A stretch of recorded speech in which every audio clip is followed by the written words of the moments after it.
The world fell into a haunting stillness.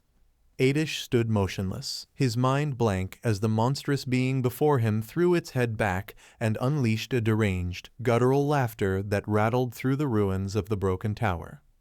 With twisted glee, the tentacled horror lifted the princess's limp body high above its head, her lifeless hair cascading through the cold night air like strands of silver silk. In one clawed hand, it held her bleeding heart still faintly pulsing between its fingers. Fixing its maddened gaze upon the white dragon, the creature's tone dripped with cruelty and amusement. "Tell me, Adish," it hissed, "does this satisfy your vengeance? Is this enough to repay the agony your flames once gave me?" Then, with a grin of sheer malice, the creature crushed the heart in its palm. A spray of crimson scattered into the wind. Fury consumed Adish. The world turned red as his rage burst into violent energy that spiraled around him. Two shadowy figures materialized beside him, his loyal guardian's eyes burning with the same storm of grief and wrath. The one called the Shadow of Sorrow let out a soul-piercing cry that echoed through the broken tower. His body twisted into a vortex of darkness as he dove to catch the falling princess, surrounding her in a radiant blue aura. The second guardian charged forward, slashing through the beast's writhing limbs with savage precision. But the monster only laughed again. Its wounds sealed instantly. "Futile," it whispered, voice slithering through the air. "Fragile, just like your hearts." Below, the Shadow of Sorrow cradled the princess gently in his glowing arms. His blue aura flickered weakly as he held her close. A single tear slid from beneath his helmet and fell upon her cold cheek. Her eyes fluttered faintly. "Adish," she breathed, voice trembling, before the final light faded from her gaze. Her body went still. Silence claimed her once more. Yet the abomination continued its mockery. "Now do you see, dragon?" it taunted, spreading its tentacles wide.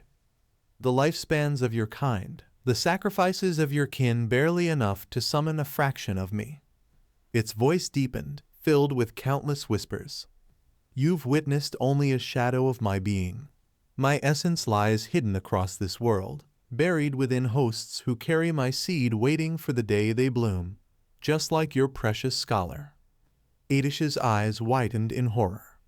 The realization struck him like a blade. The scholar, the monsters, the ritual, all connected. All parts of this same abomination. The creature's laughter grew distorted, thundering through the night. "I am Cthulhu," it declared, "the forsaken god abandoned by the heavens. And it was your people, the Moraga, who brought me back from the abyss." Its tone softened, almost coaxing. "You know this feeling, don't you? Rage, despair, hatred. Such exquisite emotions, Adish. You carry them beautifully." Adish trembled, fists clenched. The god's eyes flared with hunger. "Let me end your suffering," it whispered sweetly. "I can change everything. I can return what you lost." Adish's head jerked upward, disbelief flashing in his eyes. "Yes," Cthulhu murmured. "I can give you the strength to destroy every monster that haunts your world and even resurrect your beloved princess. Together, forever." Its grin widened. "All I ask is a simple exchange." The world seemed to hold its breath. "My price," Cthulhu said at last, its voice like cold steel, "is your heart." Adish stood alone on the shattered wall, storms raging around him. Above, winged horrors circled the tower like carrion crows. His chest heaved as the god's words echoed within him. Two choices. Let her rest in death or surrender everything to the god that had ruined him. "Time slips away, dragon," Cthulhu's host rasped. "My vessel weakens. Choose save her or lose her forever." Adish looked down at the princess's still body, the pain in his eyes unbearable. His decision was made. "Forgive me," he whispered. Then, in one blinding act of sacrifice, Adish plunged his hand into his own chest. Blood erupted as he tore free his still-beating heart, glowing fiercely in his trembling palm. His guardians screamed his name, but he did not stop. Sitholhu's laughter shook the heavens. Magnificent, it roared. You've chosen well. The heart rose from Adish's hand, pulsing with divine light. I bless it, Cthulhu declared. Your heart shall beat for eternity. Your beloved will awaken with its power. You will not die. You will become her eternal guardian. A burst of violet radiance engulfed the tower. The light struck the princess's body as her eyes fluttered open once more. At the same time, Adish screamed in agony. Sitholhu's energy tore through him, warping his body beyond recognition. His wings shattered and reformed into skeletal limbs wreathed in blue fire. His armor melted into bone. The tower trembled as a pillar of purple light pierced the heavens. Adish had transcended mortality reborn as the guardian dragon, bound by Sitholhu's curse. He roared in anguished, furious sound that split the skies. Then, ignited by blue flames, he soared into the storm. Below, his fire rained upon the world, annihilating monsters and men alike. Sitholhu's laughter echoed through the burning skies. The gods' darkness spread, consuming the heavens in a storm of shadow and flame. The golden capital became a sea of fire, and Adish, no longer man nor dragon, was now something cursed between. From the inferno above, Sitholhu's mocking voice rang out. And now, dragon, our pact fulfills itself. Lightning ripped the sky as the cursed tower trembled. All that you've burned, all the souls you've taken flow to one vessel. The truth struck like a blade. On the tower, the resurrected princess screamed. Darkness exploded from her chest, the same heart Adish had given her now twisted by Sitholhu's power. Shadows snaked across her skin as monstrous limbs tore free. Stop, please, she gasped, before her body was consumed by the void. Moments later, she was gone reborn as a towering abomination glowing with vile purple light. Sitholhu's laughter thundered again. Magnificent, the lifespans you gathered all mine. Its tone shifted, contemplative and cold. My strength is not yet whole, it mused, but the dragon will gather what I need. In time, his curse shall feed me until I rise again. The monstrous princess gazed upward, her eyes glowing with fractured memory. Above, the skeletal dragon hovered, his blue flames dimming. Why hasn't he returned? She murmured softly. The kingdom is gone, the war is over. Two silver scales floated before her, shimmering against the darkness. Sitholhu's many eyes widened. The scales of promise, it whispered. The vows of the white dragon. One scale glowed cold silver, the vow never to see her again. The other, a soft blue, the vow to guard the tower for eternity. Realization hit like a divine curse. You fool, Cthulhu screamed. You bound yourself to this tower. It understood now. Adish had outwitted him. His final act had turned his vows into a prison, chaining himself to the tower forever beyond Sitholhu's reach. You chose death over me, the god howled. You'd rather be a husk than my servant. Lightning split the sky as its roar echoed into eternity. Very well, dragon, it hissed. If this tower is your cage, then it shall become my nest. Every soul that dares approach shall feed my rebirth. And so it was. The kingdom crumbled into dust. Only the leaning tower remained a monument to sin and sorrow. Centuries passed. Civilizations rose and fell. And then, the vision shattered. Cthulhu gasped as reality returned. He stood once more atop the leaning tower, breath ragged, hand trembling with faint violet energy. Was that a vision, he whispered, or the truth itself? Before he could think, the air shimmered. A glowing system window appeared before him. Mythical skill acquired, Shadow of Sorrow. Creates 3 shadow clones for 7 seconds, each dealing full damage. Born from the will of Adish, the white dragon, who sustained his shadows for 15 years to guard his beloved. Shadow stared at his glowing hand, awestruck. This is his power, he murmured. The sorrow of a dragon turned eternal. Notifications cascaded. Trial complete. Hidden area key acquired. Level up, 19 to 20. He opened an ancient map revealing a vast inland sea and at its heart, withered Bone City. So that's it, he whispered. The ruins of the Mirage Empire. As the last of the violet glow faded, he stood upon the tower's peak. The golden key in his hand shimmered faintly. The key to the magic Leaning Tower's hideout. This will sell nicely. The scene shifted to the Fika-heavy industry guild, its halls thick with defeat. Leader Huang Huifan sat in silence, her guild weary and broken. "We can't beat that jade-grade boss," one member muttered. "Maybe we ask Shadow for help." Huifan sighed. "Perhaps I'll reach out to." "No need." The voice came from behind her. Every head turned. Shadow stood there, calm and silent as death. Weapons raised instantly, panic rippling through the room. "How did you?" Huang Zaking shouted. "Relax," Shadow said coolly, stepping forward. "If I meant harm, none of you would still be breathing." The room fell silent.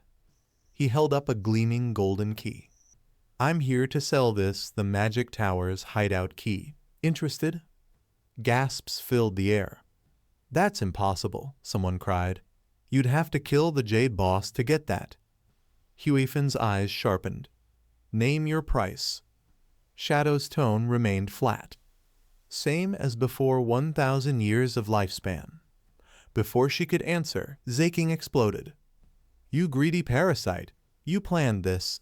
You sabotaged us, killed our team, and now you sell what's ours." Shadow's expression didn't change. "Then what do you suggest?" Zaking sneered. "Return the key and pay us compensation, say 800 or 1,000 years." Shadow smiled faintly. "You've got quite a son," he said to Huifan. Zaking puffed his chest. "That's right, I wait, what?" Shadow nodded slowly. "Very well. I'll do as he says, but the price changes." His voice turned cold. 1,800 years. The guild froze.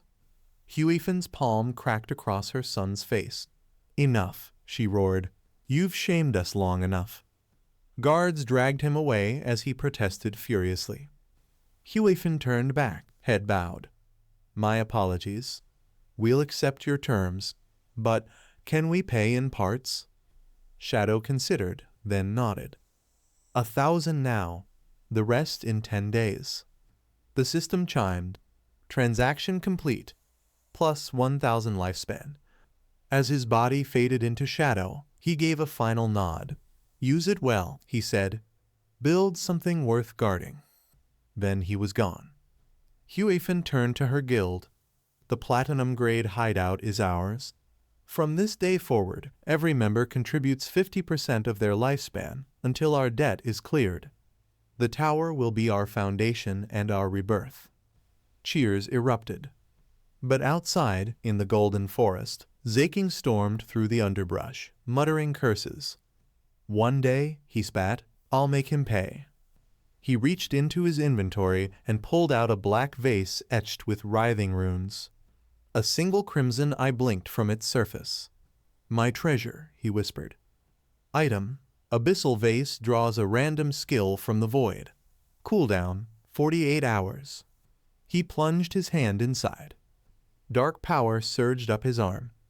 New skill acquired. Abyssal Puppet Curse allows control of any corpse with its original powers. Zaking's grin twisted into madness. "If I kill Shadow, I can control him. I'll be unstoppable." The vase pulsed ominously, a final warning flickering before his eyes. When you stare into the abyss also stares back. Night had conquered the ruins of Demon City. Moonlight carved sharp lines through the drifting fog that wrapped itself around splintered bones and toppled monuments. Somewhere in the graveyard's hollow chest, metal rang in a steady, ghostly tempo. At the heart of the boneyard stood a young girl. A chain talisman burned a dim, wicked red as it sliced the air in tight arcs.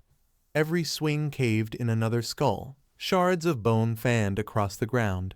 Her gaze never wavered, her resolve a blade of its own. With each kill, her experience surged. Ding, an alert flared before her eyes. Weapon advancement, silver to gold. Class advancement available. A quick smile broke through her composure. "It's time," she whispered, lifting her arm toward the sky as she called to the system. The earth shivered.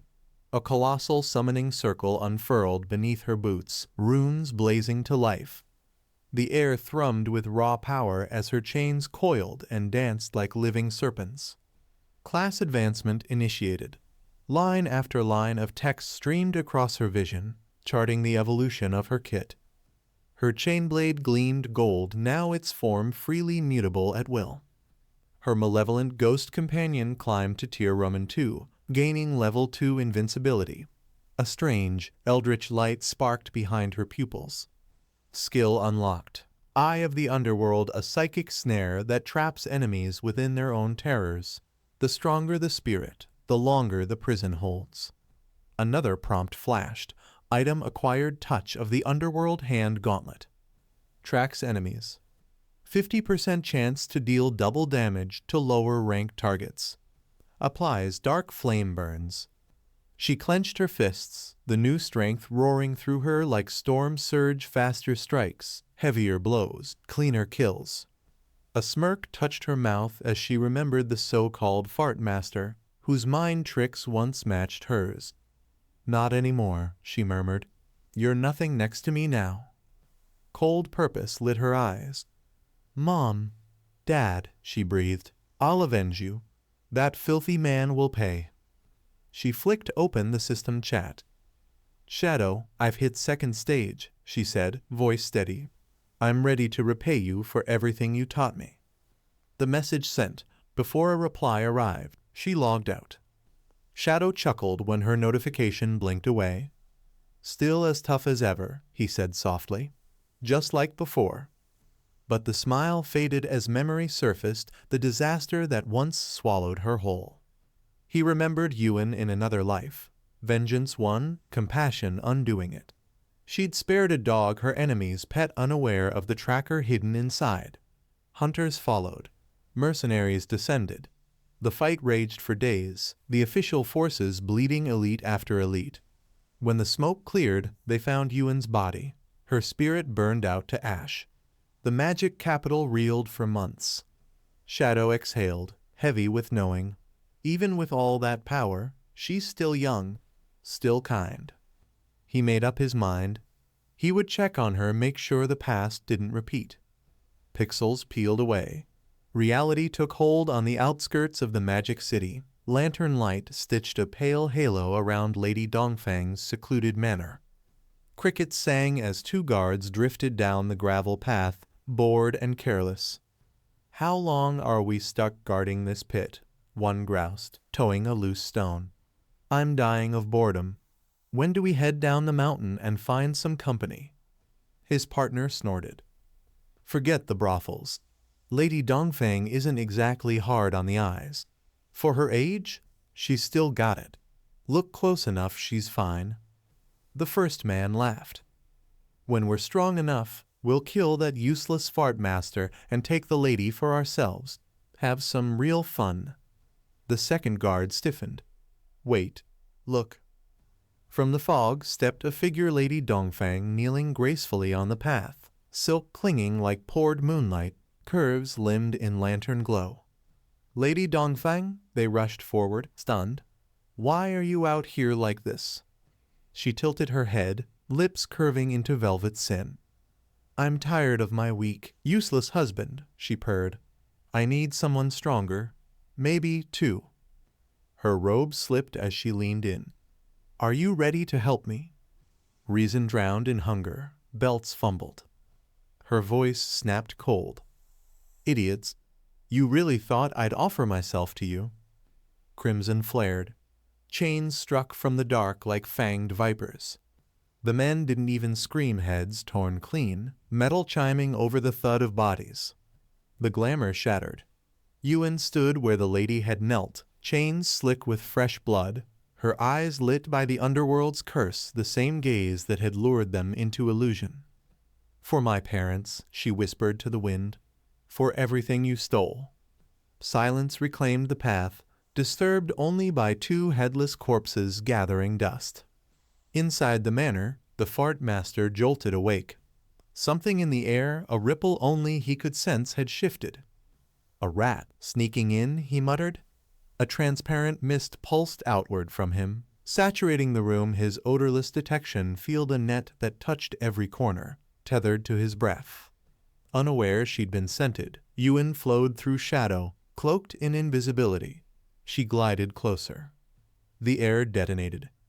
A blur. In a heartbeat, he was behind her. Fingers clamped around her throat. He slammed her to the floor. The impact rattled the building. You thought you could hide from me? He hissed, tightening his grip. This space is my barrier.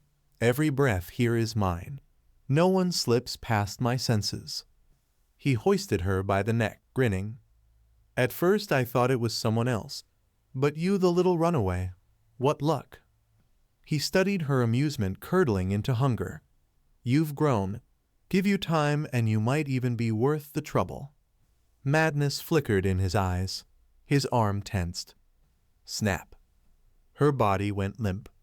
He stared, stunned, as the thrill bled into regret and rage. Idiot, he roared, smashing the corpse to the ground. I wasn't finished. A stabbing pain bit into his chest.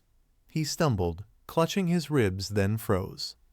Euan stood behind him, unmarked. Chains hummed in the air. Her eyes glowed with deathlight. What is this? He glanced from the body at his feet to the living girl before him. You've been in my illusion the whole time, Euan said evenly. None of what you saw was real. His jaw worked. An illusion? When? The moment you met my eyes, she replied. You thought I was trapped. From the start, you were the one bound. The truth warped the room. His hands shook. The walls seemed to bend. He had never touched her at all. A crooked grin crawled back onto his face. Impressive, he rasped. You've become worth killing after. Her hand rose. Cold fury sharpened her voice. Then die. The chains constricted. His laugh broke in his throat.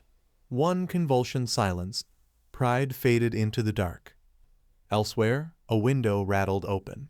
Lady Dongfang scowled into the courtyard. What is that racket?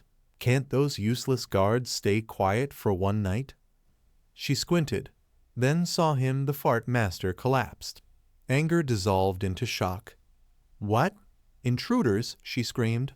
Guards, protect the manor. Chaos snapped to life. Boots thundered. Orders ricocheted through the halls. A door creaked upstairs. Tan, her son, stepped out, rubbing his eyes. Mother, what's happening? Enemies in the manor, she said, swallowing her fear. Stay in your room. I'll call your father. I'm 18, he said, squaring his shoulders. A professional. I can protect you. Her tone softened despite herself. She pulled him into a quick embrace. You've grown brave, she murmured. If only your father had half your spine, we might... Glass exploded. The chamber door flew inward as bodies careened across the floor. Guards, dead on arrival, armor clattering like dropped chains. No, Lady Dongfang breathed. Blue chains slithered through the doorway. She stood frozen among the fallen, mind wheeling. Had Shadow already known? Had the boys seen through their scheme before it began? A voice spoke behind her, calm and close, asking what plan she was talking about. At first, she saw no one, only the taste of a presence in the air. She turned in circles, insisting there was no feud, no reason for anyone to attack her household. The air shimmered. Euan dropped her invisibility, face composed, steps measured. Can't you recognize me? She asked. Her eyes brightened from cool to burning crimson. All the grief and fury she'd dammed up surged to the surface. Look closely, she said, stepping in. See who I am. Lady Dongfang's gaze sharpened and horror broke across her features. She knew. The girl whose father she had murdered. She didn't understand how the child had survived, but questions died on her tongue as the chain talisman drove through her chest. Blood laced the floor. Yuan's voice shook with righteous fire. "You're a demon wearing human skin. This is justice." Lady Dongfang screamed. The manor seemed to scream with her. Yuan screamed louder, voice cracking under the weight she'd carried for years. "Repent," she spat. "Suffer like you made me suffer. Feel it in front of your son, the way I watched my parents die." "Not in front of him," Lady Dongfang begged. "He's innocent, don't drag him into—" "Innocence?" Yuan's rage flared. Another spike punched through. "Did you think of innocence when you butchered my parents in front of their child?" She didn't wait for another plea. Chains erupted spike after spike until the last thread of life snapped. The body dropped, heavy and final. From the corridor, Tan and their dog stared, faces unreadable. Yuan turned, killing intent still burning, but instead of striking, she pivoted away, leaving the corpse where it lay. The dog's bark cut the hush. Tan's voice followed, low and warped, curling into a laugh. He murmured that he was finally free of his mother's leash and thanked Yuan for doing what he'd always wanted. He patted the dog. "Tonight, we celebrate." Figures slid out of the gloom. Bodies that should have stayed down lurched to their feet, moving with hollow precision. They closed in fast. Understanding snapped into place. Tan was a Lit class user, an animator of corpses that retained their original strength and skills. Even his mother rose again, staggering forward under his command. "Take her alive," Tan ordered coolly. "I want time to enjoy this." The undead hit like a wave. The impact hurled Yuan through glass and stone. She struck the floor hard and coughed blood as the dead prepared to descend again. Marble cracked. Walls buckled. The mansion groaned under the assault. They were almost on her when, all at once, the puppets collapsed where they stood. The psychic tether snapped. Through settling dust, a hand appeared steady, unhurried. A familiar voice followed. "Mercy to enemies breeds cruelty to yourself." The haze lifted. Fong stood there, his true self, in the flesh, not an avatar. Tan lay already executed beside the fallen dog. The threat ended before it could bloom. Yuan stared, breath hitching, the moment settling like a weight and a bomb. She wasn't alone anymore.